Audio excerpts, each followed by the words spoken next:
Hey, Wind, good morning. Morning.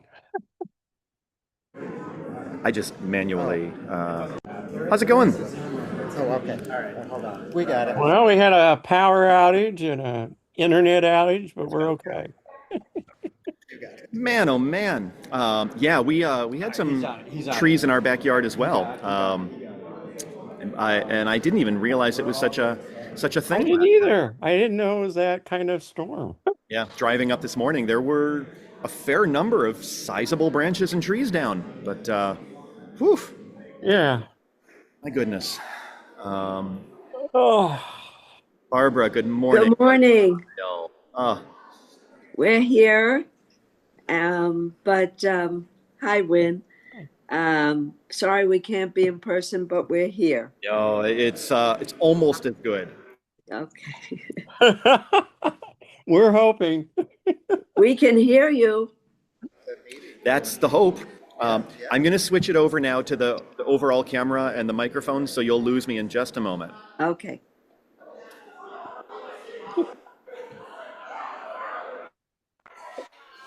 That's Art's plant from his greenhouse, from our house. Oh, wow. Cool. Yeah, when we sold our house, he had over 100 plants to get rid of. Oh, And the my. painter came and Erica came, and they took this for the Bema and a few for their home. Cool. That's a really hardy plant. Yes, it's there a year already. So it's surviving because we moved a year ago. And there's a three in the chapel also along the side that are not as big, but from him. So it's a nice feeling when you take your home apart after so many years to get to visit this friend of 30 Hey, years. Wind, give Marty a thumbs up if you can hear me okay?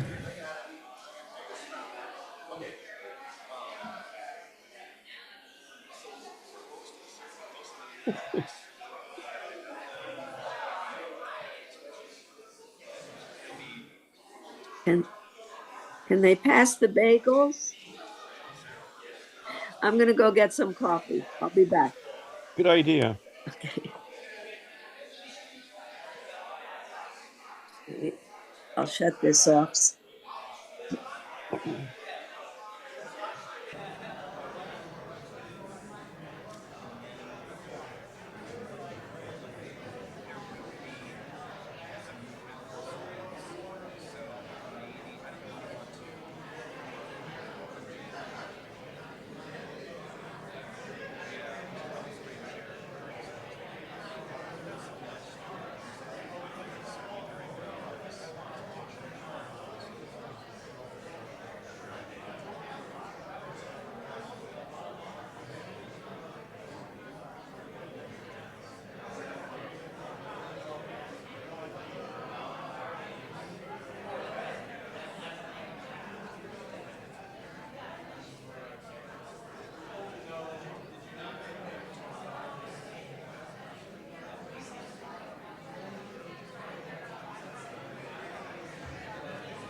copy floating around? No, there is not. There is not. Unless somebody made a copy. Oh. There is no extra copy. Okay.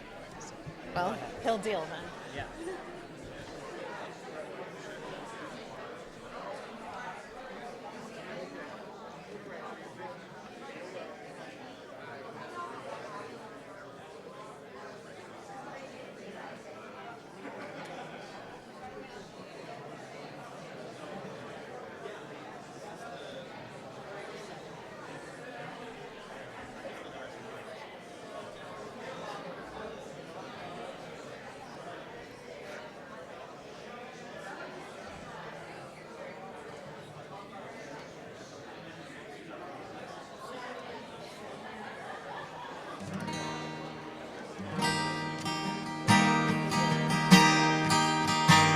La la la la la la, la la la la la la, la la la la la la la, la la la la la la, la la la la la la, la la la la la la. Try that with me. La la la la la la, la la la la la la, la la la la la la la. La la la la la la, la la la la la la, la la la la la la. Hinemato, Hinemato umanaim, umanaim shevekulanu gam yachad. hinemato, Hinemato umanaim, umanaim shevekulanu gam yachad. Yalalais, here we go. Yalalai lai lai lai, yalalai lai lai lai, yalalai lai lai lai lai, yalalai lai lai lai, yalalai lai lai lai, yalalai lai lai lai, Gather us in peace. gather us in joy, gather us in strength. We are one. Let's do that again. Gather us in peace, gather us in joy, gather us in strength. We are one. Yalalais, here we go. Yalalai lai lai lai, yalalai lai lai lai, yalalai lai lai lai lai, yalalai lai lai lai, yalalai lai lai lai, yalalai lai lai lai, yalalai lai lai lai lai, yalalai lai lai lai, yalalai.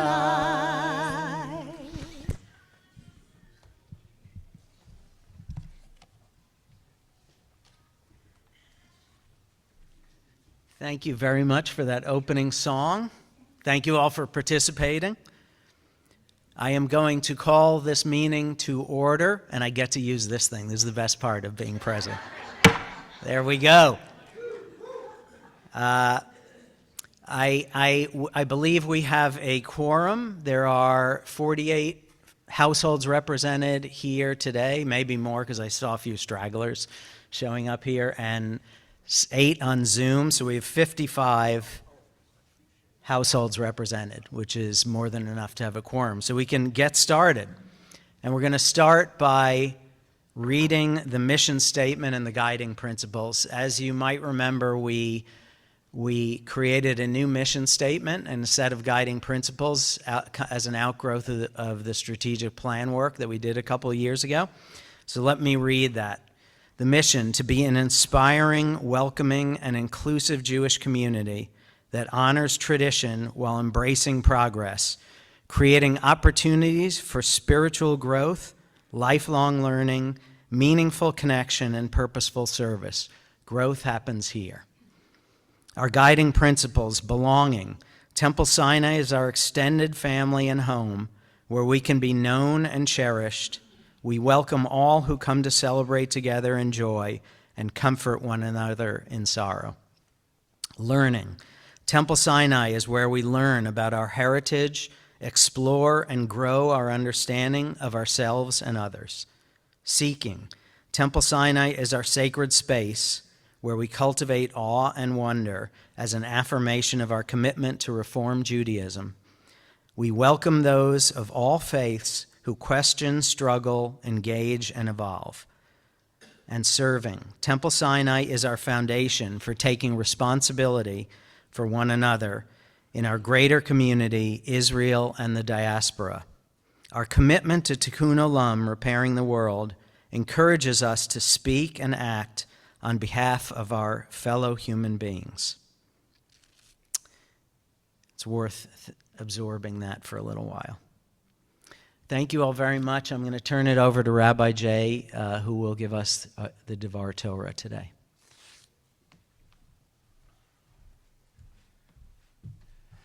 Thank you very much. Good morning, all. The Union for Reform Judaism hosted a training session this past week for incoming leaders of congregations, board members, trustees, officers, and there were so many elements that they recommended should be done in a healthy leadership environment, and those of us who were in the meeting kept thinking to ourselves, check, check, check, one of which was learning. There should be some learning involved in sacred moments of the congregation. Check, here we go. I'm going to ask Marty to put up on the screen above me a slide that is the blessing over the opportunity to spend a little time learning, going a little deeper into what we're here to do. If you'll join me, Baruch Atah Adonai Eloheinu Melech HaOlam Asher Kitshanu B'mitzvotav Vitzivanu La'asok B'divrei Torah.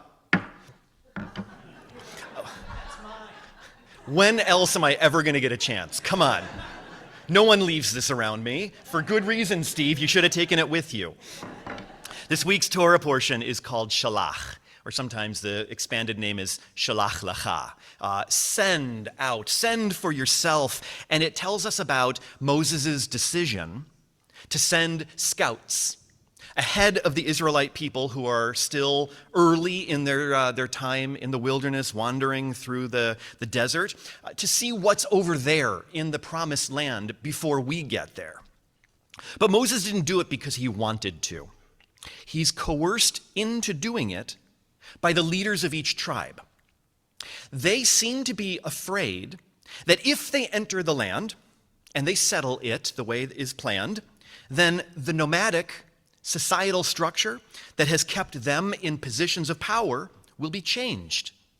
And they'll potentially lose their grasp on the people. Despite knowing better, Moses feels pressured into saying yes, and so he allows it. The scouts come back with a report that you may have heard before. They say, it's true, the land is flowing with milk and honey. Eretz zevat chalav utvash. And this begins their survey, the report of their survey in a positive light, so as to make the rest of what they have to say sound more plausible and perhaps palatable. But then they continue their report by telling the Israelites that the land, however, is filled with giants and that it devours its inhabitants. This expression has puzzled commentators through the ages. The Midrash offers us one explanation.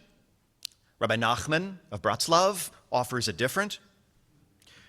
First, our collection of legends tells us that in the land, the Canaanites had a tradition of burying many men at once alongside the body of a pious man, so as to protect the others with the spiritual worth of that pious one.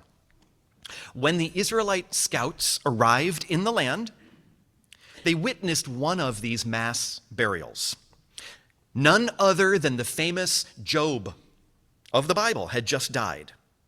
And what they saw in one of these grand funerals was they assumed the land swallowing up the inhabitants en masse.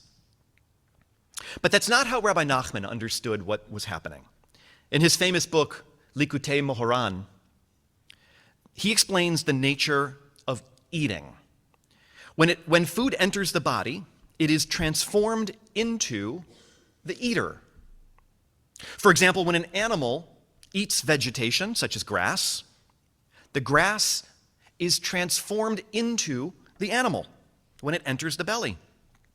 So too, when a human eats the animal is transformed into the human.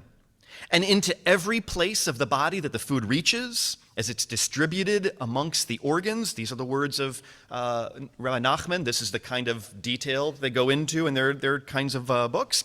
Into every place it reaches, it is transformed into the organ itself. The part that enters the heart becomes the heart, and so on. So he says this is the meaning of a land that eats its inhabitants. From the point of view of faith, when one enters the land, one is eaten by the land. That is, transformed into an element of the land. Rabbi Stephen Cohen explains this as describing the way in which we are absorbed once we enter a new host environment. So I like Rabbi Nachman's approach. I like what he has to say, and he's certainly on to something, but I think he's only partially right. It may be true that food is transformed into the person, but what he doesn't say is the person is also transformed into the food. After all, we know the saying that goes, "You are what you eat." Nachman is describing it the other way around. He's not wrong, he's only half right. If he was here, I probably wouldn't say that to him, just so we're clear, okay? It's only because he can't rebut. Now, here's why I like this. I think that this model describes the best part of Temple Sinai. I won't be so audacious as to suggest that Temple Sinai is the promised land, but I do believe that there is a process of both absorption and of being absorbed as congregants become members of our family. I was sitting with one of our longest running members the other day, and she was reminiscing about the good old days, and then sharing with me the experience of walking into Temple Sinai today. She knows that this place is magical, and it's thriving, and it's beautiful, but she does not recognize it in the same way. That's because each of us who has arrived since the time that she built this place, we've been absorbed into it. She built it for us, and now it is us. We have become Sinai thanks to her. And at the same time, Sinai has become us. And what's so inspiring about this congregation, about this congregant, is that she knows that's a really good thing. I'm going to close with a return to a comment that I made at the opening about the leadership of the Israelites in the desert. There's a congregation nearby. I won't use pronouns so you're not trying to figure out who it is. The congregation is being... That was a joke. Come on, folks.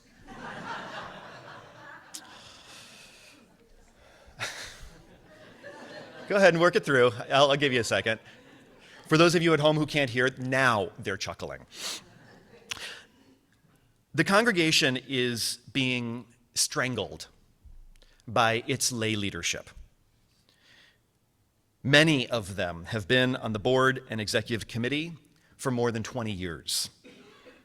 The rabbi is despondent, feels powerless, and is constantly coerced. And there's no end in sight. I've had lunch with and listened to this colleague of mine bemoan that reality. And while I feel sympathy, I can't feel empathy because I've never known that experience here at Temple Sinai. We have a vibrant, collaborative team of volunteers who work with the professional staff and who lead us. They know they are term limited, and they put their fullest selves into that role. We will thank the ones who are cycling off the board in a while, and we will welcome a new freshman class of leaders who have been carefully cultivated into leadership over the recent years. They have attended training for this new role, and they've been selected from among a lengthy list of worthy congregants and candidates for this role of leadership. What we like to call the leadership pipeline here at Temple Sinai is so healthy at Temple Sinai. And I brag about it at every opportunity I find. These new leaders have been made who they are, in part by Sinai. And Sinai is about to be made a fuller version of itself thanks to their leadership.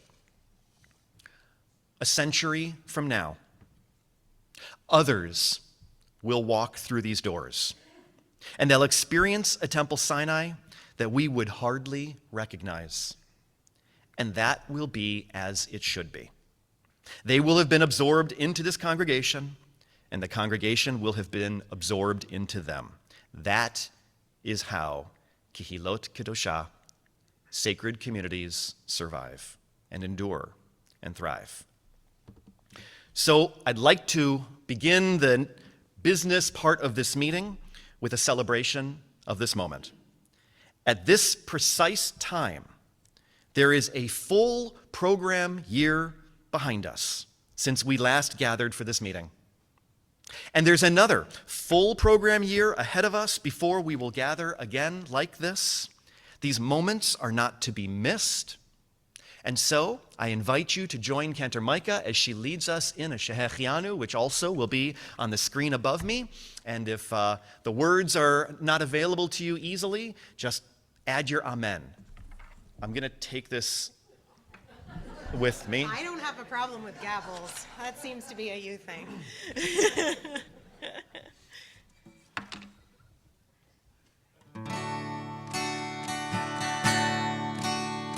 Baruch atah Adonai Eloheinu melech haolam shehachianu v'kimanu v'hegianu lazman hazeh again. Baruch atah Adonai Eloheinu melech haolam shehachianu v'kimanu v'hegianu lazman hazeh. Amen.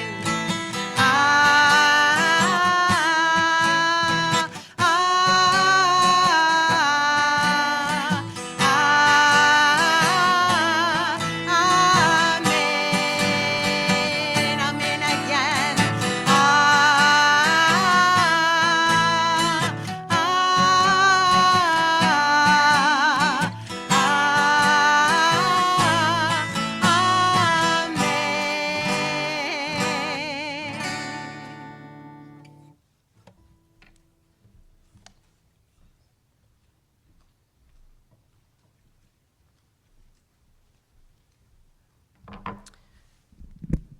Thank you, Rabbi Jay, for that beautiful Devar Torah. And we didn't share the Devar Torah and my president's address, and it very much relates to my address, which just shows you are more brilliant than Rabbi Nachman in the way you led into everything that will follow. But I won't tell him that either. So the first item of business is the approval of the minutes from last year's meeting. Everything was distributed via email, and there were links to everything from that email on the website. So I want to ask for a vote to approve the minutes.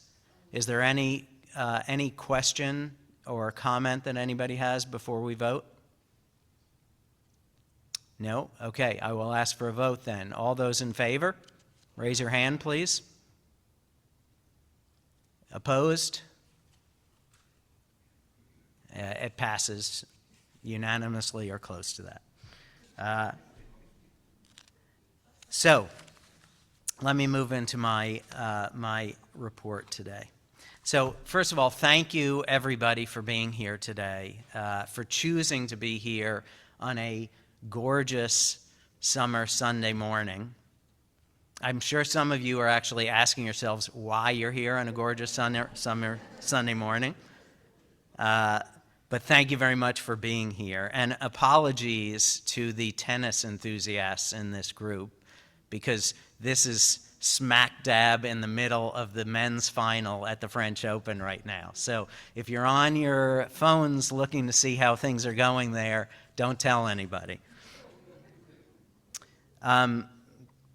But Kathy, my wife, there she is. Kathy is here because she's supporting me. My mom was here last year because it was my first year as president, and I'm her son. I'm sure some of you are here because the breakfast is here. And by the way, there's a lot left over, so I was informed that if you feel like taking anything home after the meeting, please do so. And for those who... All right, Mike. And for those who are just here for breakfast, I'm going to be looking to make sure you don't run out before the vote for election of our officers today. But I suspect that most of you are here because you care deeply about this place and this community. You want to demonstrate your support, you want to get together with friends, and you want to hear about what's happening at Temple Sinai. So in that spirit, I will not spend much time reviewing what we did this year. The presenters that will follow me will be providing the meat and potatoes, or probably more appropriately, the bagels and schmear of this meeting. The review of our programs, our finances, our governance, our fundraising plans, and our leadership.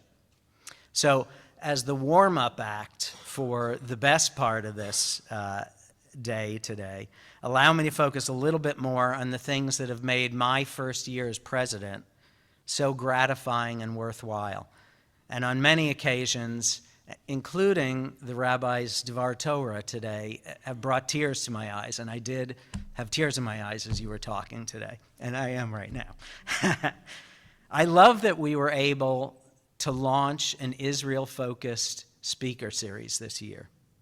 I love that we offer democracy and dialogue to hear from our elected officers, both those in the local offices and those in our state offices.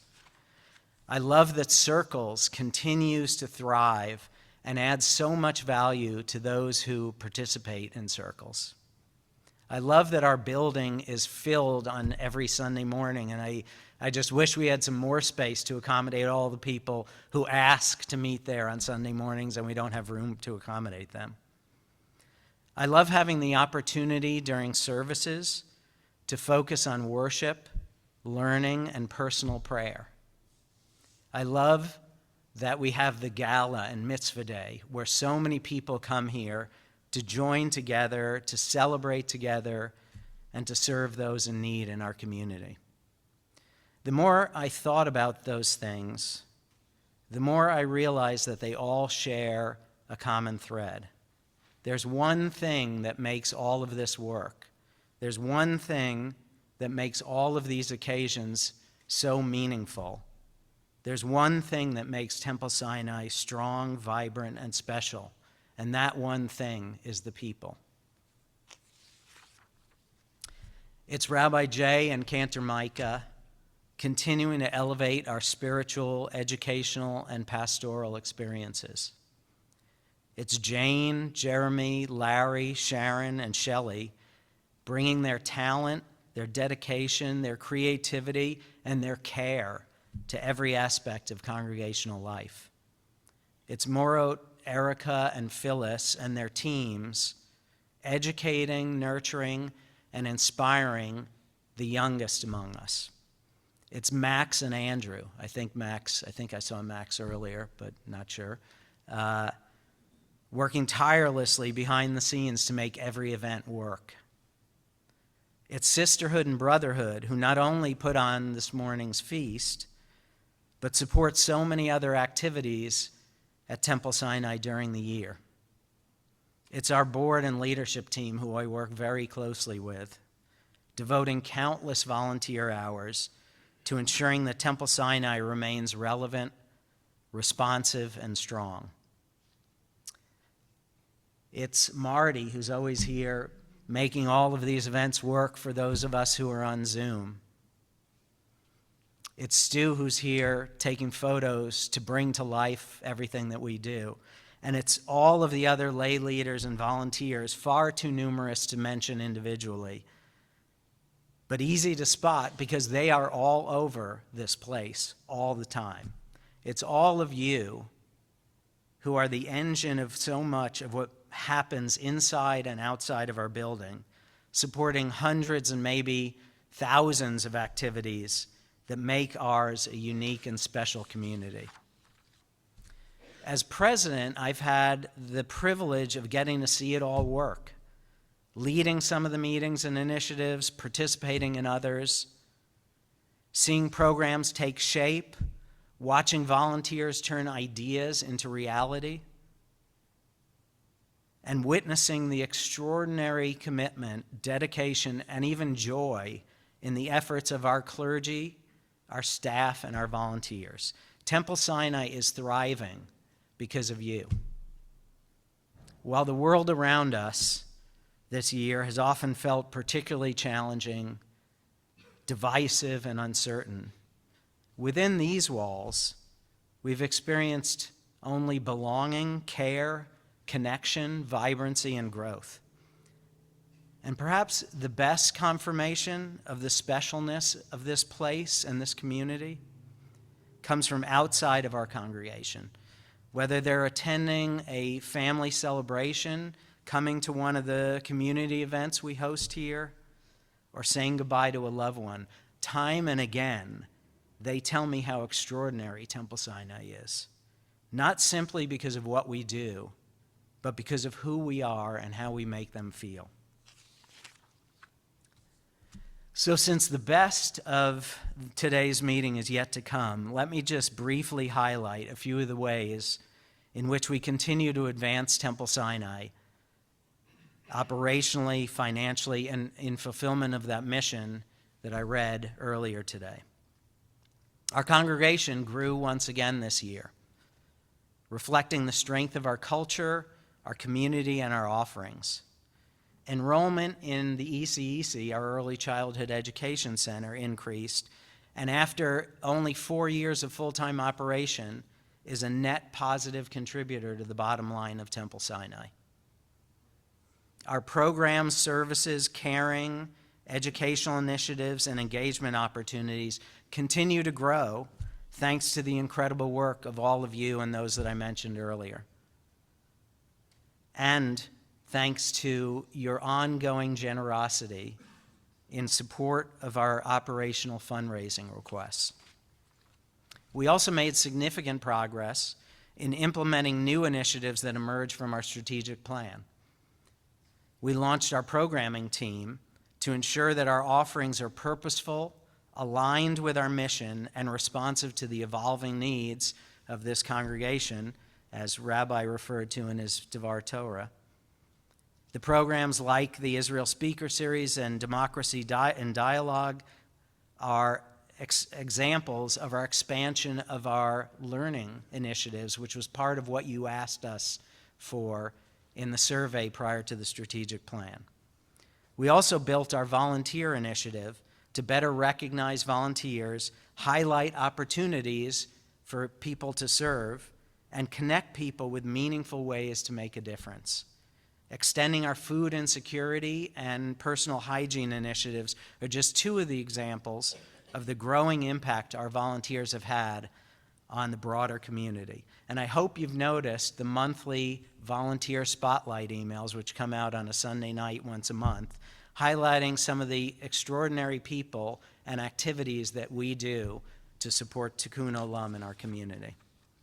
And finally, behind the scenes, we laid critical groundwork that Mark will speak to shortly regarding a campaign designed to help ensure that Temple Sinai remains strong and vibrant for generations to come. As I reflect on my first year as president, it's hard to imagine an experience more meaningful and more fulfilling than this one. And more than anything else, what I will remember is the people behind all of these efforts. I love being part of the Temple Sinai family. I'm honored to serve alongside all of you. That includes those who are on the Zoom who couldn't make it here in person. As we continue to strive to fulfill our mission, represent the best in Reform Judaism, and serve one another and the world around us. No matter what those challenges are that the world places on us or places before us, we will continue to find strength, comfort, purpose, and connection in this very special sacred community. Thank you for everything that you all do for Temple Sinai, and thank you in advance for the experiences we will share in the coming year, the growth we will achieve, and the many moments that will remind us why Temple Sinai means so much to all of us. Thank you.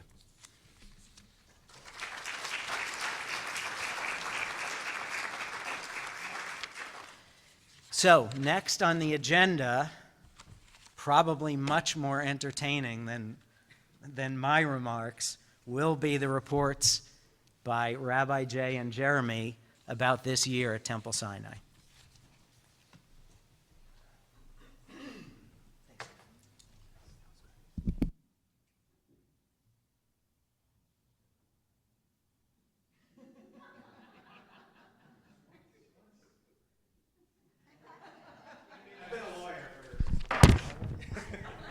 All rise.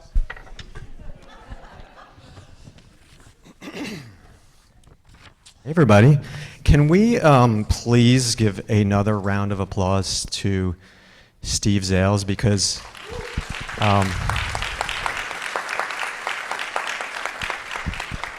we will forget to thank him, and we should be very thankful for all the work that you've done. You've done such an amazing job.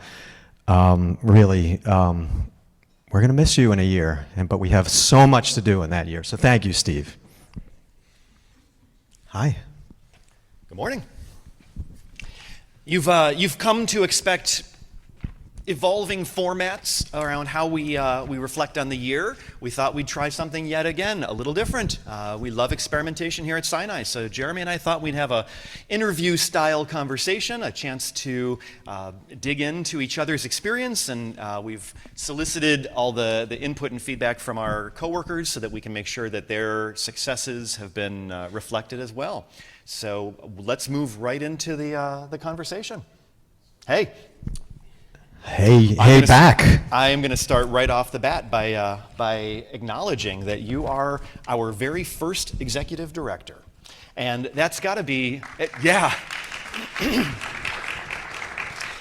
It's got to be noted that coming into a new position that has never existed before brings with it a wild ride, I have to imagine. And I wondered if you just reflect on what this last year has felt like for you, creating this position in this culture and helping us establish it. Yeah, thank you. I think the way that I can best describe it has been drinking from a fire hose. And there is just so much here to do. This is such. I was actually staring at everything while Steve was speaking, and one of the things that I just could not take my eyes away from is this tapestry behind us. And I kept hearing people talk about the threads of this organization and the community and things like that. And I think this tapestry is just a beautiful way to kind of bring it all together about what this place represents and all the different moving parts. I mean, this truly is a tapestry. There are just so many offerings here. There is so much to do.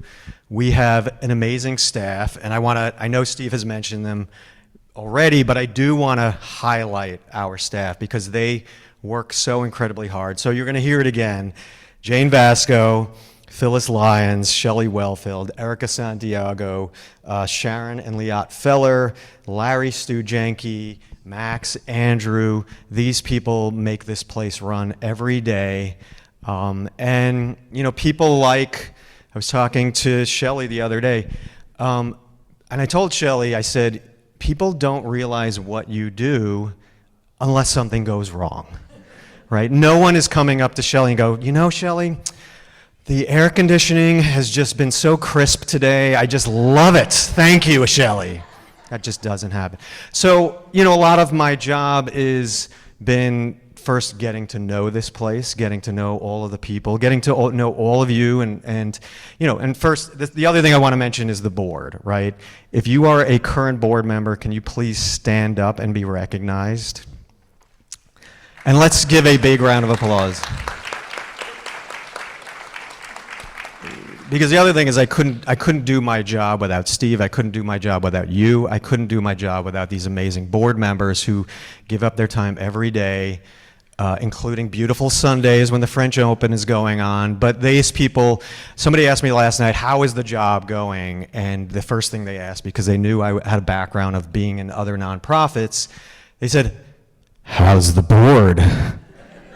And what I told them was this is really an amazing group of talented individuals. This is not true with every board and every organization.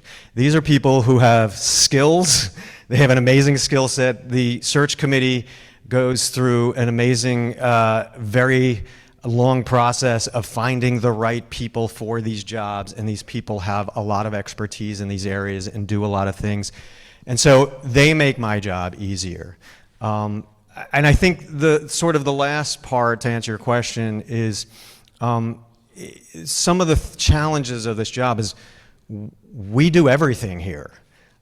We do so much. We are dealing with food insecurity, housing insecurity, talking about tough topics like Israel, trying to provide a community for teens, for seniors, for people that come from congregations that are more conservative than ours, from multi-faith, multicultural marriages, people who are looking for a community of things to do, education, learning, seeking, all of these things, and trying to fit this all in a schedule where there's only 365 days in a year, a limited staff, is a challenge, but one that we have done very well. So I will turn it back to you. Now that I'm here, how have you been? How has this been for you? It's been great. More than any of my other coworkers, my position is the one that was affected most significantly by the arrival of an executive director. As Sinai was a much smaller mom and pop shop, it was conceivable, it was plausible for a rabbi to serve in both roles. But these last several years have just experienced such rapid expansion of what we've begun to offer that it began to grow unmanageable. You can ask any of our coworkers, they will tell you that I was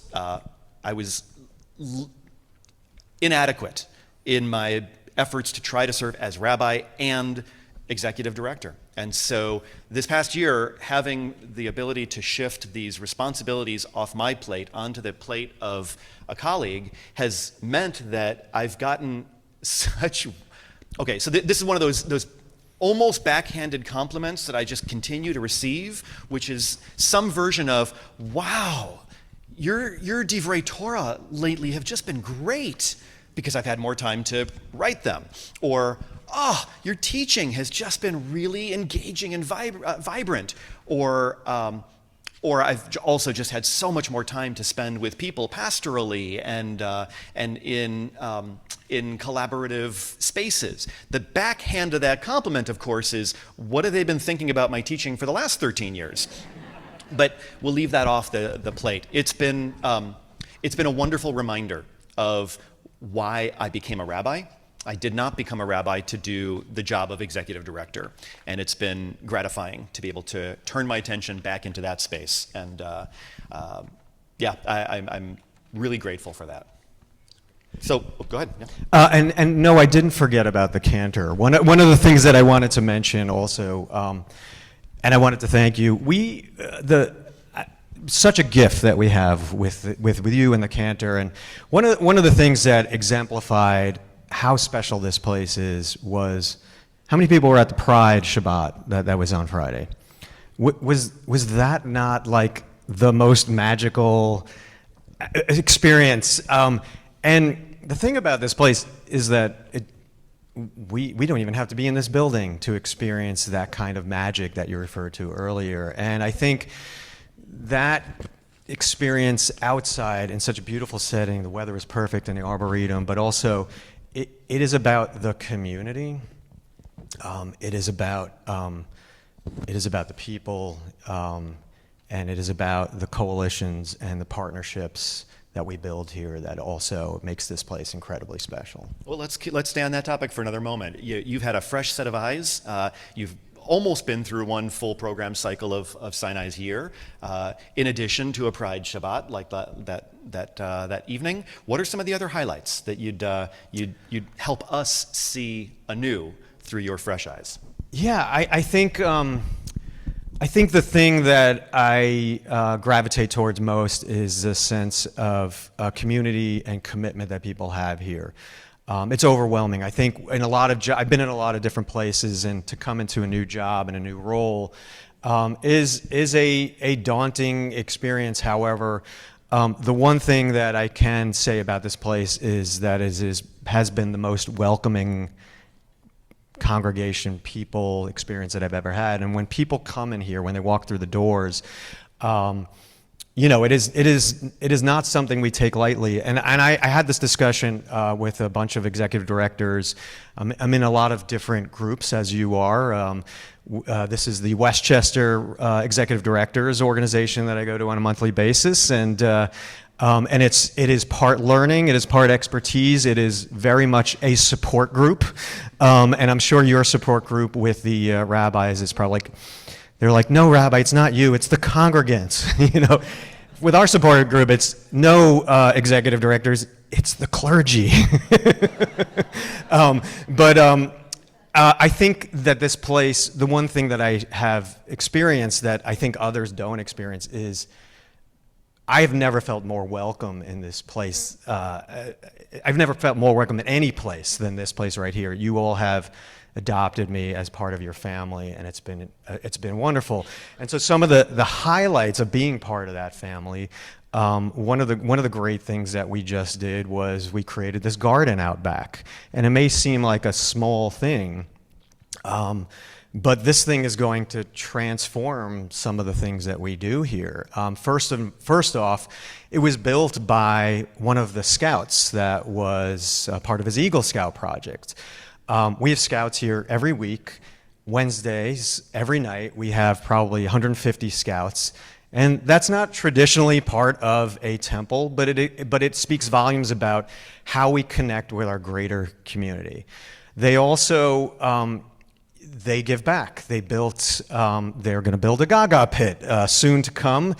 I will tell you what Gaga is later if you don't know. But one of the things they created was this garden, and the garden is something that we can do to help build the community here. We've already grown some flowers and vegetables, and it was the children from the ECEC that planted it. So they are learning stewardship for the planet. They're learning responsibility. They're learning how to take care of living things.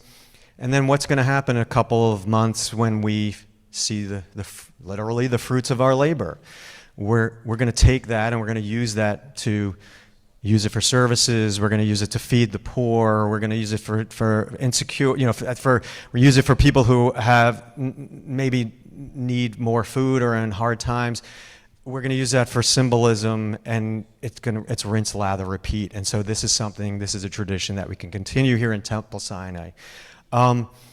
That's just one of the many things. The B'nai Mitzvah program, which I'll turn over to you, has been something that has been a very challenging but great experience in terms of how committed people are here and how processes work here and how we can change things here and encourage people to use their voices and to make sure we're talking to all of our stakeholders and things like that. Creating this Israel program that you and I and Temple Bethel and Steve have helped to create here has been not without controversy, but the fact that we are using the democratic process and we are encouraging people to look at all viewpoints in a very difficult topic, I think the fact that we took this on has been absolutely amazing, encouraging, and special. What about you? What are some of the things that you have really highlighted in your year? You've had a fantastic year. What are some highlights? Well, thank you. This is where I get to really bring in not just the successes that I feel I'm a part of, but that all of our coworkers have really shared with us. So I'm going to run through a couple of different areas. I'm so pleased with where the Circles program is at this point. We just concluded another cohort, another cycle of the program, and this year we ran 26 Circles. That's crazy if you can't kind of get your brain around that. That included 185 unique individuals participating. And what was really special was more than I've seen in the past this year, as individual participants' lives included significant moments, we began to really see the fruit of that labor where we show up for each other. We show up at baby namings, and we show up at losses, and we show up to celebrate and to support. And it's just the most perfect outgrowth of that whole methodology. Our Staying Connected group, that's our active grouping, social group for our seniors, really did an amazing job. They put together, they met their goal of 5 distinct programs this year, including movie viewings, educational programs, field trips to museums, and they even hosted a mentalist for the entire congregation to enjoy. As Steve mentioned, we welcomed in 27 new families to the congregation, but here's the point that Larry should be really proud of, and he is. What's so cool about all 27 of those families is that in every household, they were actively engaged in at least one activity or program happening at Sinai this year. That's where we really hit our sweet spot. This is not just a gym where you pay your membership and never show up. I love that.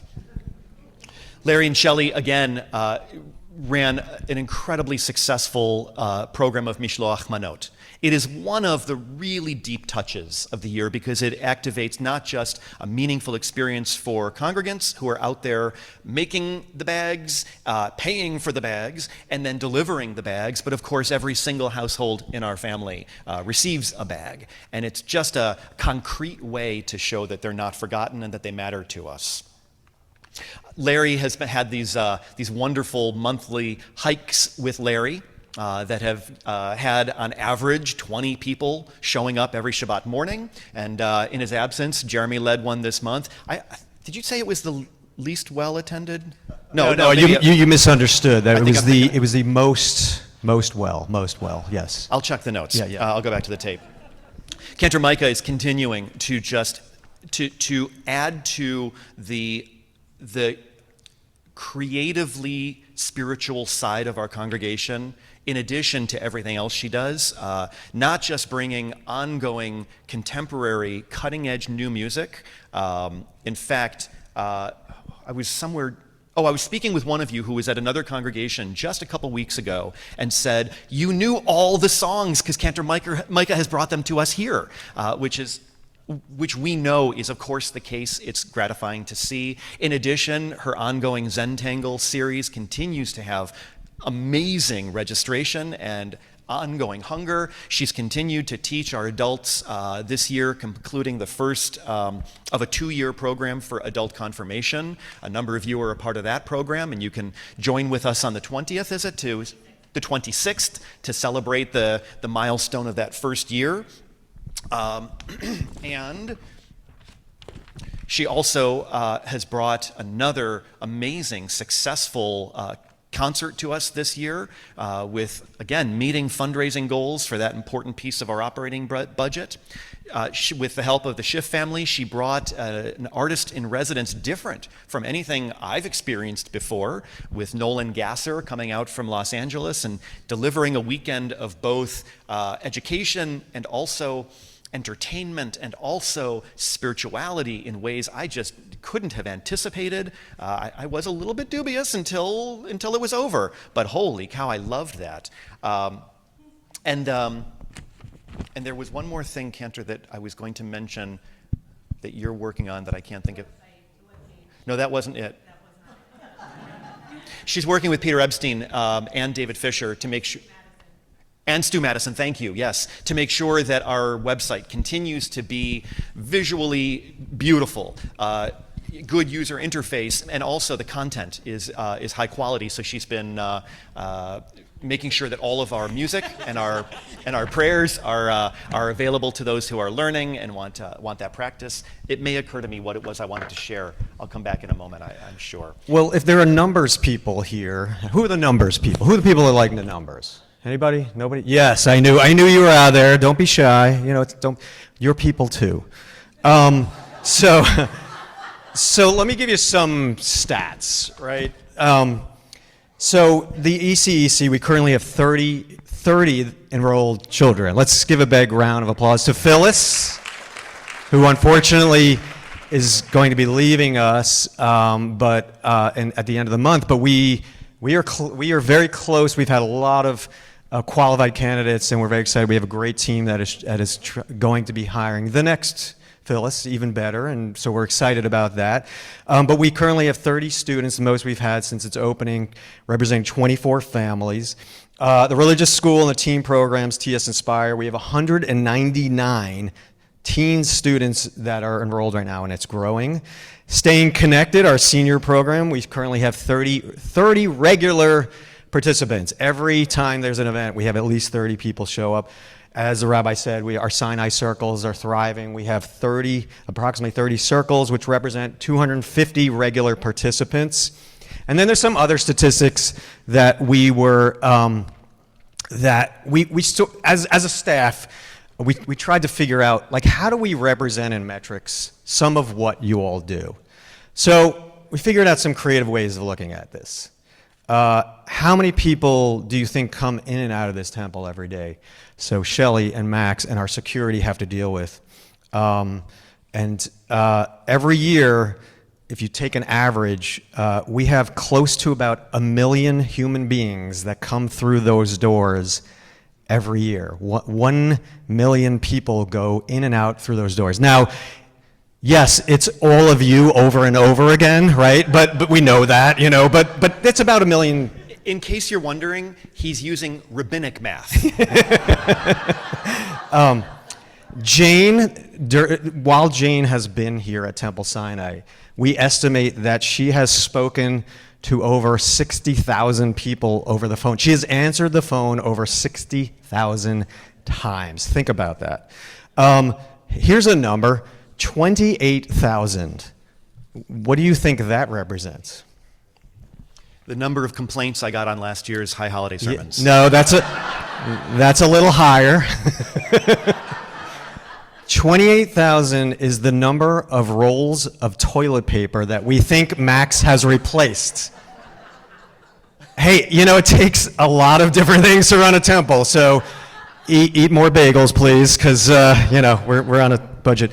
But this is a good way to think about things like, we do so much here, and there are so many things that we do behind the scenes that make this place rose. So the next time you see Max or Andrew or Shelley, or just thank them, please.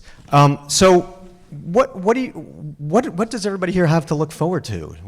What are some things to look forward to next year? So thank you. I want to acknowledge, so I want to point out why I couldn't remember what that last thing was I wanted to share about Cantor Micah's activities this year, and it's because I made the note to myself in a different section, which was, what are some of the lessons that this last year has offered us? And it's because this last year, part of what makes Sinai great is its openness to experimentation, trying new things. And this last year, we tried 2 new things. So for a moment, I'll answer a question you didn't ask. The 2 new things on Friday nights we tried were a program called Avodat Halev on Friday night. And having had such amazing, consistent success over, Cantor, at least 8, let's say 12 years. Rabbinic math. We know that works, so as I tried to transfer that to Friday night, it didn't work. And so we let it go. But what did work was Cantor Micah's Shabbat Bashir Circle that she leads with Barbara Orwick. And having watched that expand into another beloved section of our programming is just so gratifying. Moving forward into the coming year, we do have new ideas that we're looking forward to trying out. though I'm going to resist the urge to share more detail, there is an element of interaction on a Friday night that I think that I miss, that I've experienced in other places, and that is vibrant and authentic and deep, and not worship-based, because that doesn't speak to everybody. So Cantor Micah and I have been having fun with a very small prayer team that includes just a couple of you, co-creators that are going to be adding into the Friday night cycle another opportunity to engage with the community, with your individual spiritual and educational needs, and we're I'm not even going to share the name yet because we're still exploring and voting on the branding of the thing, but I'm excited about that. I'm excited about Cantor Micah's ongoing Sunday morning interactions with the adult confirmands. That has been really a meaningful opportunity to dip my toes into and to support. Last year, I really wasn't available to be with her as she taught the adult B'nai Mitzvah class. So this past year, I loved joining, and I look forward to the continuation of that. And like you said, bringing new people onto the team is exciting. I'm looking forward to seeing how the dynamic continues to expand. And I think, is there anything else I want to say before we begin to hand this back over to Steve? No, I think I have lots more I'm going to say, but not here this morning. Yeah. I just one of the things that I wanted to mention before, just so Well, you're for the aware. end of Yeah, my that was comments. very nice. Was that you can clap. It's fine. Yeah, let's. Alan, I'd like to speak to you in my study after the meeting. Two things. One is the programming team. I'm very excited that we have started a new programming team that is going to be looking at all of the programs in the temple and trying to figure out how we can do more with less, how we can take our programs and make them better, how we can look at maybe some of the things that we need to replace with fresher, newer programs, combining some of these programs, and encouraging, being a force multiplier for some of the programs that we do that, like Tamara and Marion run, so that we can help more people that are facing food insecurity and housing insecurity and things like that. The last thing I will mention is I'm very excited about our AI cantorial replacement. I don't know if I launched this yet, but we have actually a robo cantor that we're going to be launching in the next year. I'll play you a little here. Just humor me. It's a little tricky, but.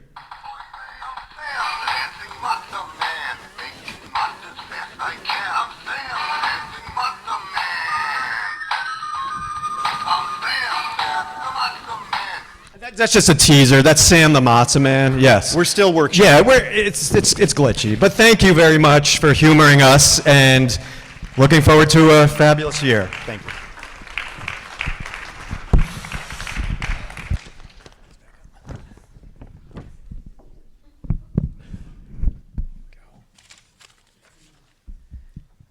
Well, as I said, the speakers that follow me will be much more entertaining, and I was right about those guys at least. I'm not sure whether the finances will be quite that entertaining, but Bruce will be coming up. You did have access to the finances. Bruce is going to highlight our last couple of years, and I just want to express my profound appreciation to Bruce, who's been in this role, working incredibly powerfully as the VP of Finance and is exiting at this meeting. So thank you so much, Bruce, for everything that you've done. You've set a great example for Eric, who will be taking on that role next, assuming you approve him. And the temple really appreciates your work. Thank you.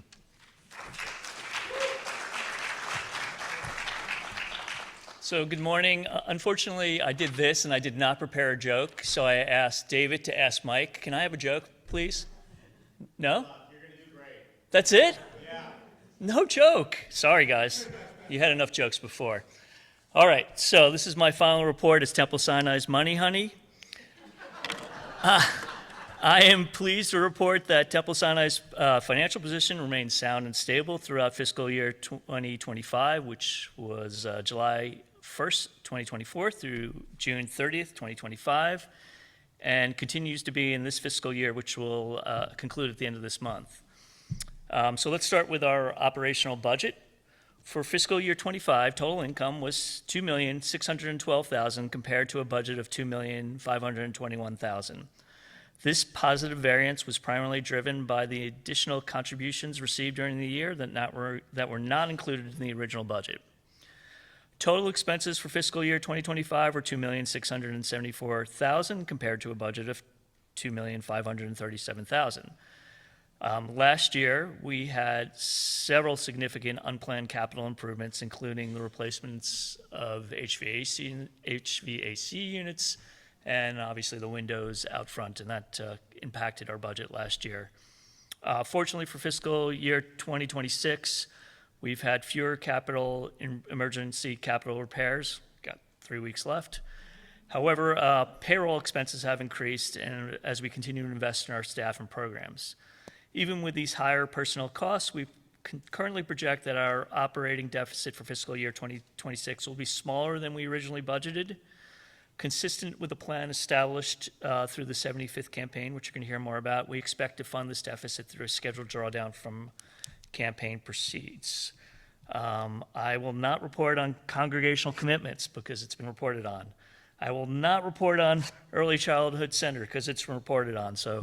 But on a personal note, I would like to express my deep appreciation for everything Maura Phyllis Lyons has accomplished during her tenure as director. Her dedication to leadership and commitment to our youngest learners have left a lasting impact on Temple Sinai, and I will miss working alongside her. Okay, cash management and investments. We continue to maintain our funds across multiple financial institutions to maximize both safety and yield. Our primary operating accounts are held at Bankwell with a secondary account maintained at Bank of America. Through Bankwell's Insured Cash Sweep program, a substantial portion of our cash reserves is distributed among multiple participating institutions, ensuring that no individual bank holds balances exceeding FDIC insurance limits. This structure allows us to earn interest on our reserves while maintaining full FDIC protection. In addition, Susan and Arlene started putting us in CDs, and we've had laddered certificates of deposits, which provide enhanced returns while preserving adequate liquidity for ongoing operations and unforeseen capital needs. Our long-term investment portfolio continues to be professionally managed by Hightower Signature Wealth. Calendar year 2025 produced exceptionally strong results with the portfolio generating a net return of approximately 14.7%. I think that's probably the highest return we've had since I've seen back 20 years. And as year to date, the portfolio has generated return of approximately 7.5%. Our investment committee meets regularly with Hightower to review performance, evaluate strategy, rebalance portfolios when appropriate, and ensure that our investments remain aligned with Temple Sinai's long-term financial objectives. Our overall investment approach remains conservative, which helps moderate both gains and losses relative to broader market movements. Included in this year's reports is a snapshot of our restricted and designated funds as of March 31st, 2026. These assets are invested across a combination of cash accounts, CDs, and long-term investment portfolios. Our highlights include our total pooled investments are currently $3.9 million net of transfers. Our endowment funds are $1.5 million. Our non-endowed restricted funds are $1.5 million as well. Our board designated reserves are currently $466,000. So our total restricted and designated funds are approximately $3.5 million as of the end of Q3, March 31st. While these balances represent a strong financial position, it is important to remember that many of these funds are restricted and therefore unavailable for general operating purposes. We continue to monitor these balances carefully and steward them responsibly. Our development committee, chaired by Mark Friedman, continues to play a critical role in supporting both current fundraising efforts and long-term financial planning. Through thoughtful coordination and engagement, our fundraising initiatives, including the annual campaign, the gala, Cantor's concert, and targeted giving opportunities have continued to grow in both participation and effectiveness. We will also continue to participate in the Grinspoon Life and Legacy program sponsored locally by the UJF. Under the leadership of Mike Stone, Temple Sinai has secured more than 65 legacy gift commitments, estimated to be in excess of $2.5 million. To date, $590,000 has already been received and added to our endowment, so thank you for all that you guys have done. These efforts are helping to secure our future for the next generation. Legacy giving is a way for each of us to become philanthropic beyond the level that we normally think we're capable of doing, and to make a permanent impact on the future of Temple Sinai community. If you haven't already, I encourage you to look at the Life and Legacy information on our website and to talk to Mike about joining our Legacy Society. In closing, it has been a privilege to serve as the treasurer of Temple Sinai over the past couple of years. I am grateful for the opportunity to work alongside our clergy, our dedicated professional staff, the Temple's finance team, and board members whose commitment helps sustain and strengthen our congregation. Most importantly, I want to thank all of you, my fellow congregants. It is your generosity, engagement, and support that makes Temple Sinai such a special community. I welcome your questions, and I'm available for further conversation if there are any. Yes, Henry, I knew you'd have a question. How are you? Thank you for all your hard work. Thank you, Henry.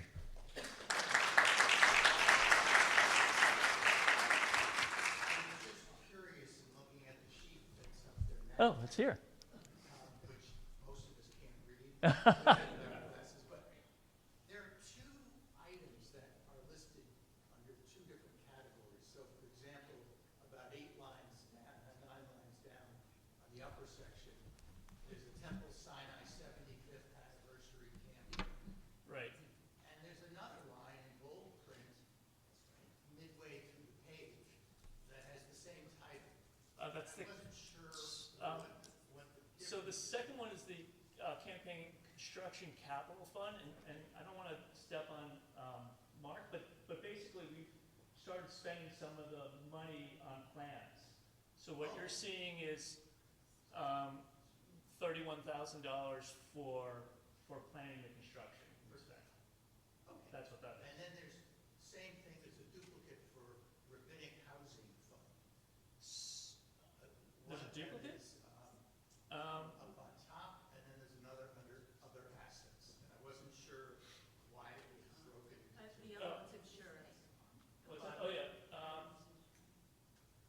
So the Rabbinic Housing Fund, that $13,000 is an endowment, but you're not seeing the top line of the financials. It's been cut off. So those are our endowment funds. Down here, this is basically on the other assets has been what's been rolling off in the rabbi's mortgage. So those are separate funds. So we have to recollect a housing fund. Someday we're going to have a different rabbi. Right. And so we've got to build that fund so we can pay for the next mortgage. As it should. Yeah. Does that help me? No. No, we can talk about it. We can sidebar if you want.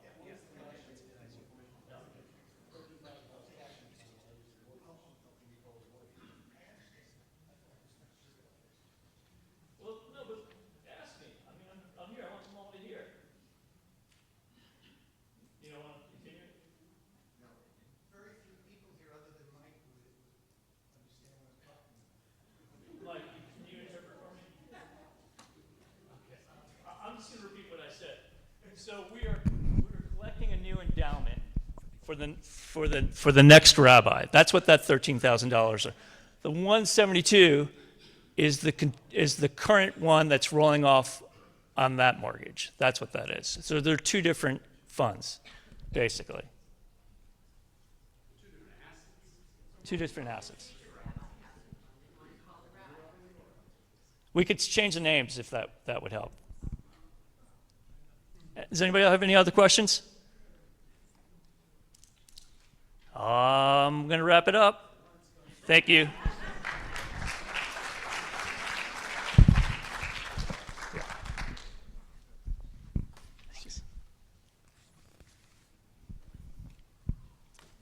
Thank you again, Bruce. The next speaker is David Swerdloff. Where is he? There he is. David will be, as you will have seen in the information that was sent to you, we made some modifications in the temple bylaws, primarily focused on the inclusion of an executive director. David's going to take us through that. Thank you, David, for all your work as board secretary and for leading a team of people who were part of this group working on the bylaws, Susan Costin and Carl Rosen as well, and Jeremy as well. Thank you. Thanks. Good morning. So 2 years ago, our congregation approved a new set of bylaws, and since that time, changes at the temple have required us to amend and update our bylaws, primarily, as Steve said, to set forth the duties of our new executive director. We put together a team. It was Steve as our president, Susan Costin, our immediate past president, Carl Rosen, another past president, and myself as secretary, together with Jeremy, our new executive director, to update the bylaws. The changes were incorporated in a new set of second amended and restated bylaws, which were included in the materials that were sent out with the notice of meeting. Here is a summary of a few of the important changes. The primary focus was setting forth the duties of our new executive director. Under the new bylaws, the executive director is granted the general power to oversee the temple's operations subject to control of the board of directors. The powers include, excuse me, the power to hire and fire employees other than our clergy employees with the consent of the president or his or her designee, preparing annual evaluations for those employees in consultation with the leadership team, the authority to sign checks and to be a second approver of expenditures over $5,000, and to develop the annual budget working with the Vice President of Finance and the Finance Committee, the budget then being subject to approval of the leadership team and the board of directors. Like the rabbi, the executive director would be an ex officio, non-voting member of the temple, this congregation, the board of trustees, the leadership team, and all committees. And if at some point there is no executive director, all of those duties would revert to the president or his or her designee. Because the executive director is taking over these administrative and operational duties, the new bylaws make clear that we can free up the rabbi's time to focus on spiritual, religious, and educational matters, and the rabbi will continue to supervise the cantor and any other clerical personnel. Next, some changes were made to the sections on officers. We revisited term limits, and the rabbi noted this morning the importance of term limits for our volunteers. Under the amended bylaws, a trustee will be able to serve a maximum of 6 consecutive years as trustee. That's 2 3-year terms, unless they're elected a vice president. If they are elected a vice president, they can serve a total of 8 consecutive years as trustee and vice president. And if a vice president is designated as the first vice president, which is a position that typically results in their becoming the president, they could serve a total of 10 years. One of the required officers in the bylaws is the Vice President of Administration, currently Susan Brown. Because most of the duties of that position have now been taken over by the Executive Director, we simplified the duties of the VP Administration so that they will be basically whatever is allocated by the President. And this year, Susan spent most of her time developing initiatives for congregational security. Excuse me. The other officer required under the bylaws is the Vice President of Finance, currently Bruce Heller. The Vice President of Finance retains most of the duties that have been set forth in the bylaws, but the responsibility to prepare the annual budget has been moved to the executive director, working in consultation with the Vice President Finance and the Finance Committee. A couple more changes. The temple adopted a new mission statement since the bylaws were approved 2 years ago. The mission statement is set forth in our bylaws, so we've updated that. In a few areas, the Board of Trustees has the power to approve amendments to the bylaws without a congregational vote. These include the duties of the vice presidents, and the amendments make clear that the board alone can amend the designation and terms of the vice presidents without congregational vote. The board approved these new bylaws unanimously on April 20th, and the board unanimously recommended that the congregation approve them.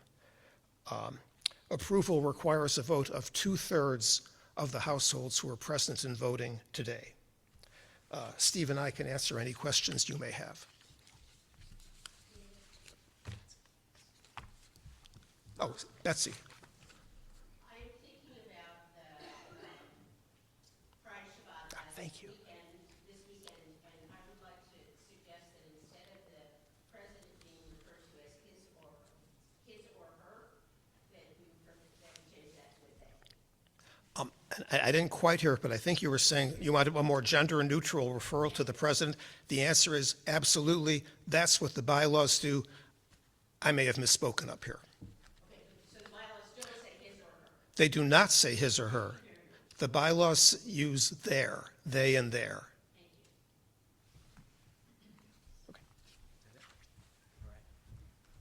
Thank you very much, David, for all that work.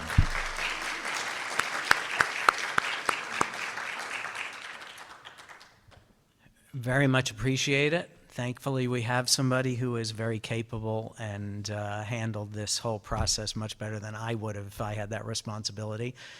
So I am going to ask those present to vote to approve the changes to the bylaws as referenced in the information we sent out to you and as summarized by David.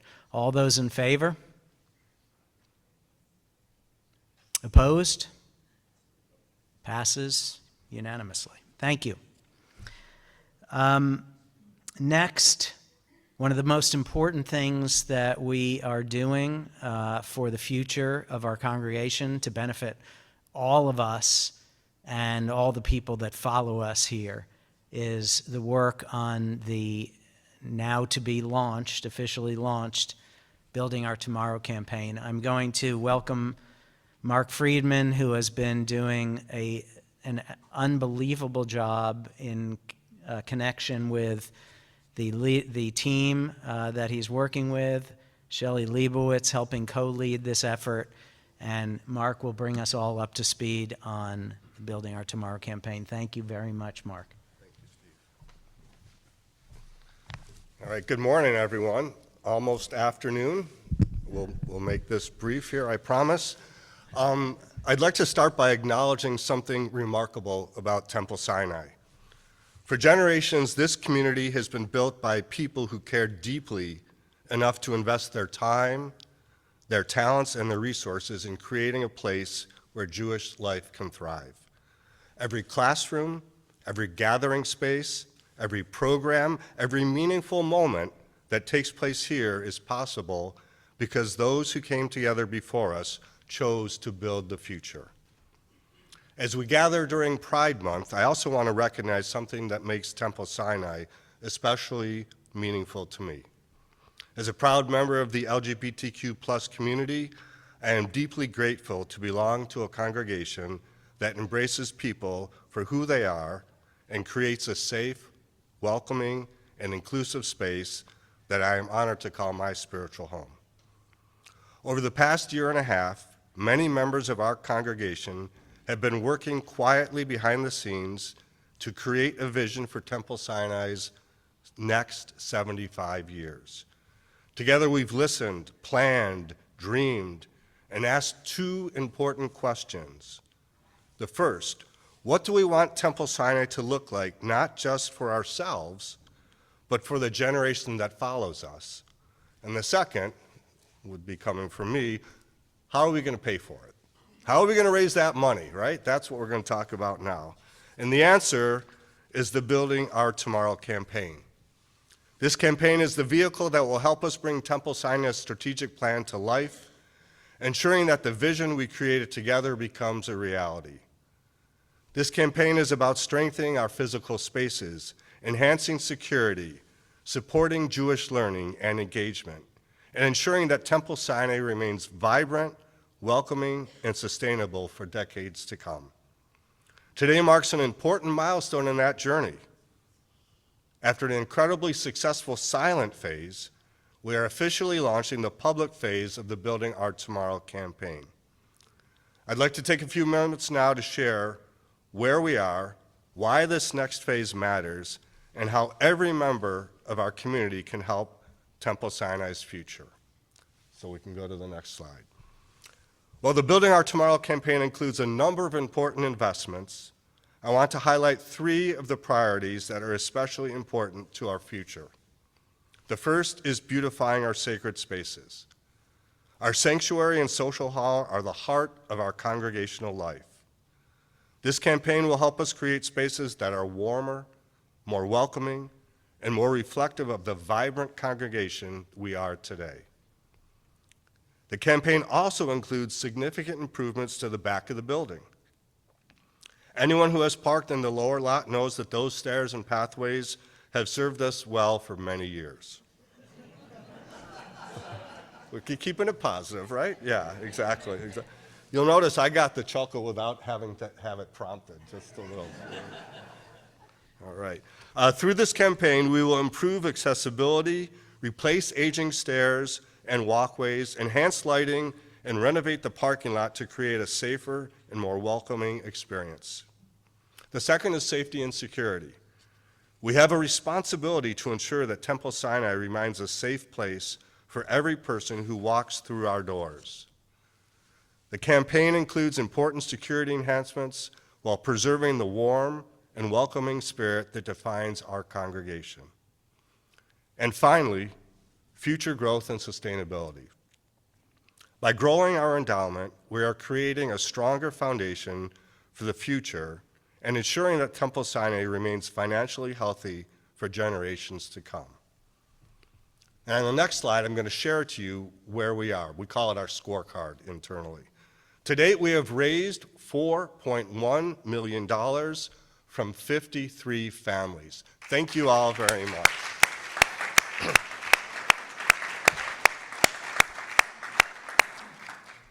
And what's equally important is that we have received 100% contributions or participation from our current Board of Trustees, from all of our past presidents, and from the campaign team. Those numbers matter. It shows to our entire congregation that our leadership's behind this important initiative. So thank you all very much for participating. On the next slide, we're going to talk about the public phase. What exactly is this public phase? At its core, the public phase is about inviting the entire Temple Sinai community to participate in this journey. It is also an opportunity to celebrate the extraordinary progress we have already made and to build excitement for what is to come. As Temple Sinai approaches its 75th anniversary, we have an opportunity and, I dare say, a responsibility to ensure that future generations inherit a congregation that is vibrant, welcoming, financially strong, and positioned to thrive. Now, I bet you're all asking, well, Mark, what should I do now? So on this next slide, this is what you can do now. If you haven't already, think about that meaningful gift that you want to make to the campaign. Remembering that the campaign is to be above and beyond your normal commitments to Temple Sinai. They can be multi-year, and the amount is important, but it's not the important thing. We do have a goal of getting 100% participation from all congregants as demonstrated by our leadership. And then the second part is help us. You know, we're going to come out with this campaign in the weeks and months ahead. You'll see it in e-blasts and in the bulletin with a web page, but nothing is as effective as you all sharing how important this is with your fellow congregants and helping us get to that $6 million number. So in conclusion, as I think about this campaign, I am reminded of the most important powerful idea in Jewish tradition, or one of them, Lador Vador, from generation to generation. The Temple Sinai we enjoy today was built by those who came before us. Now it is our turn to ensure that future generations inherit a congregation that is strong, welcoming, vibrant, and secure. Lador Vador, together, we will carry this forward. Thank you all very much.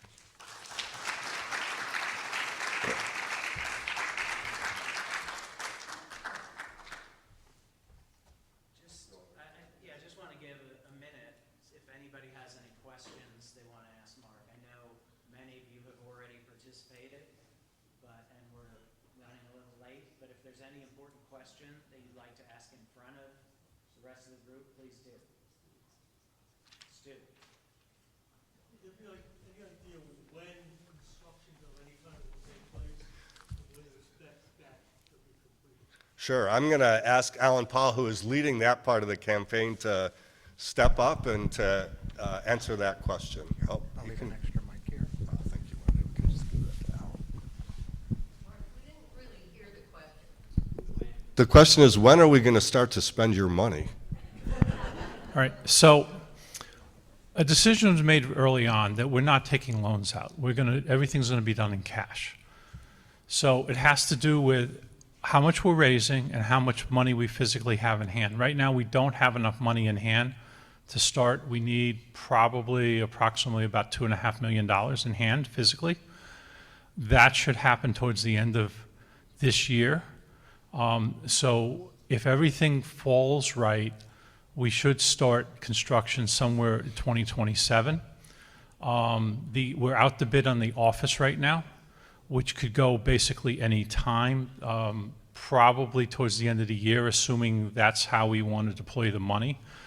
The sanctuary is a little more difficult because of all the B'nai Mitzvahs. So the earliest we would start would be in May, after the bulk of the B'nai Mitzvahs are done, and hopefully we can get everything done during that summer. I don't think we really can do anything outside the summer because of we don't want to disrupt the operations of the temple. The back stairs are probably going to go later because the city has determined our parking lots, which were built in the 1960s, need to be brought up to the 2026 standards, which is adding some money, and we don't want that permitting issue to affect what's going on in the sanctuary. So we're looking at 2027, 2028, and possibly 2029 on the front of the building. That's probably the time frame right now. So it has to do with the money and when we can do things without disrupting the operation of the temple, if that answers your questions. What size of congregation are you looking at when you're preparing your plan, specifically for how big this space is and how big the religious school? Yeah. So I think we are capped at like 800 family. Is it 800 or 600? I don't know.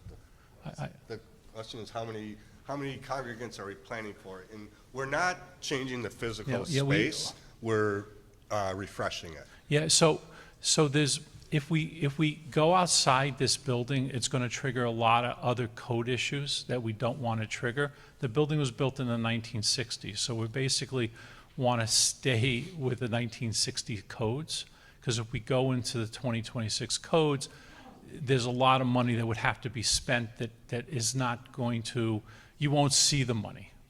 That's the question I really want to ask. Yeah. Our religious school is bursting at the seams in terms of the number of kids it can support today. What are we doing on that side of the building to basically help support the growth in our elementary and middle school, for instance? There's going to be no expansion of the physical footprint of the building. We have 2 classrooms that are underutilized that we have a plan, if we have enough students, we can air condition them so we can use them more. But we don't have a plan. I mean, it seems like $6 million seems like a lot of money. Unfortunately, it's not a lot of money, and it limits what we can physically do.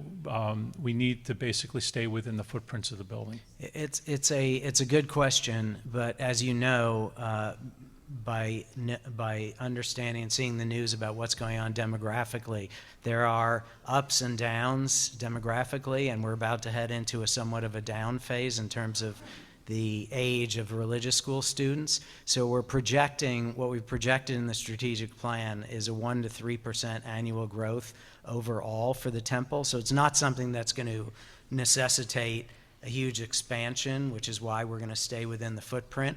And the religious school is expected to grow for another year or two and then expected to start shrinking and will grow again later. So we don't want to do too much in the religious school space. So the work that we will be doing in the religious school is more moving things around. We're going to take some of the existing storage and reposition it so that there's a little more room to maneuver with the existing religious school and the ECEC as it continues to grow. So that's the plan. That's why the construction plans are primarily focused on this, the hallway, the atrium, and the back of the office, as opposed to the back of the building, as opposed to in the religious school itself. So if you do have any other questions, feel free to reach out to Alan if it's building construction related, or Mark if it's just related to the campaign. I just want to express my appreciation once again to Mark and the team. This has been just a huge effort by everybody that's been going on for a year now, and it will keep going now with this public phase of the campaign.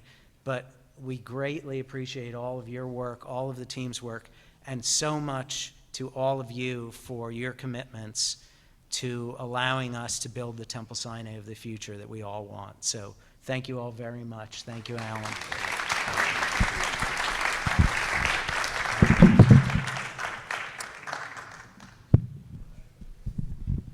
So now I will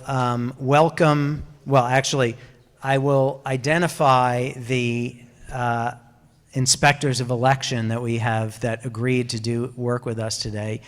Judy Callan and Muriel Ashley. Can you both stand up, please? Thank you very much for agreeing to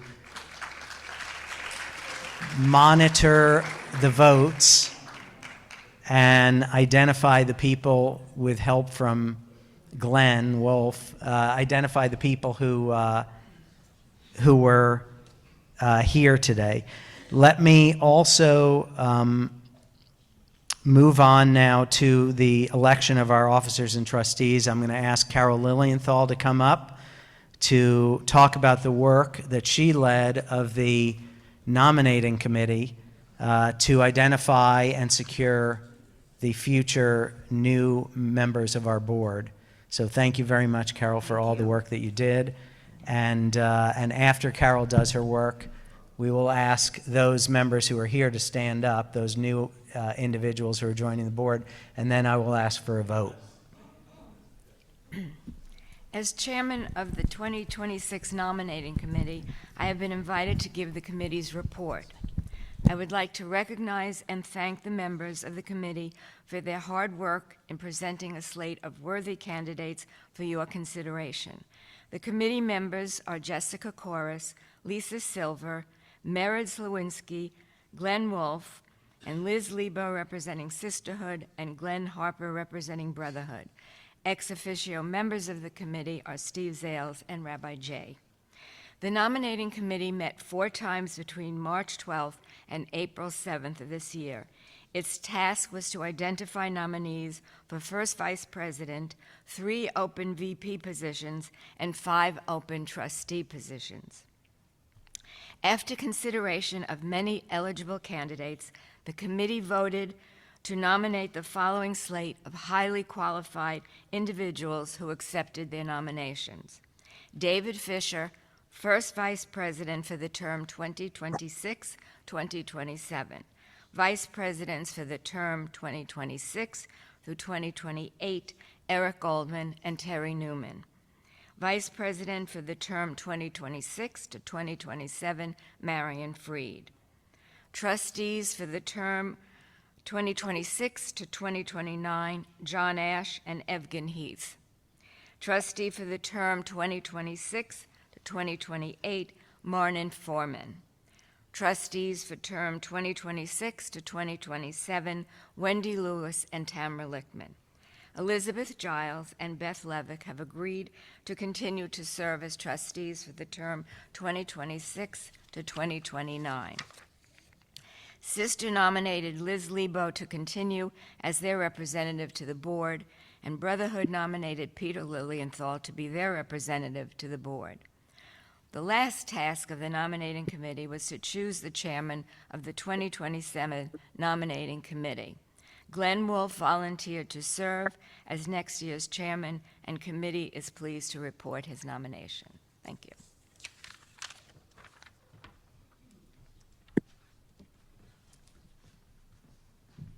Carol, thank you very much for all the work that you did to make this happen, and Glenn for agreeing to be chair again. Can I ask that the those who have been nominated stand up for a minute so we can acknowledge you, those who are in the room today?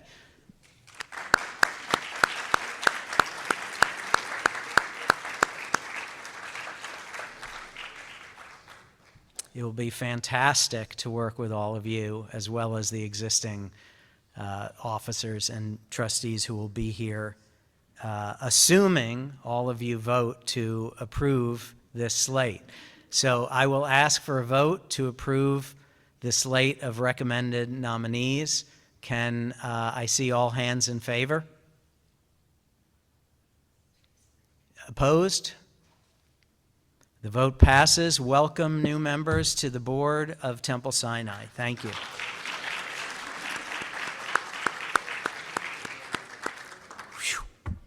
All right.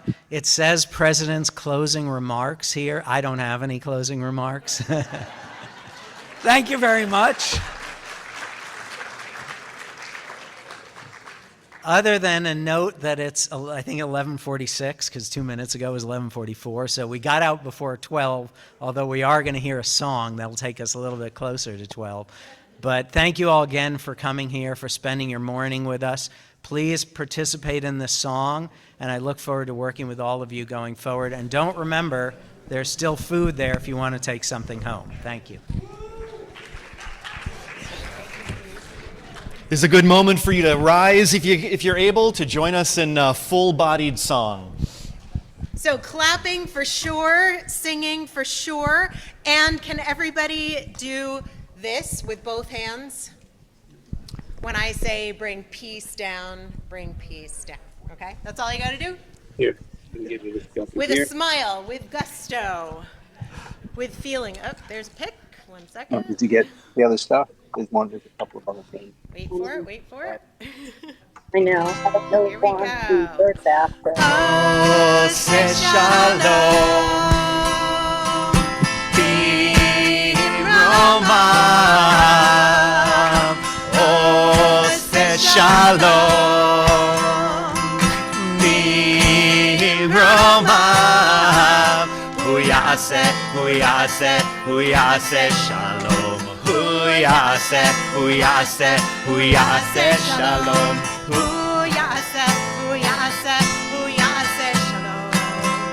Hallelujah.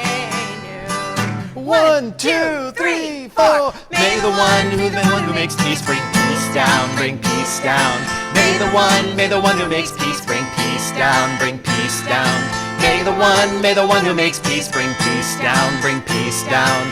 May the one who makes peace bring peace down, bring peace down. Oh, say shalom,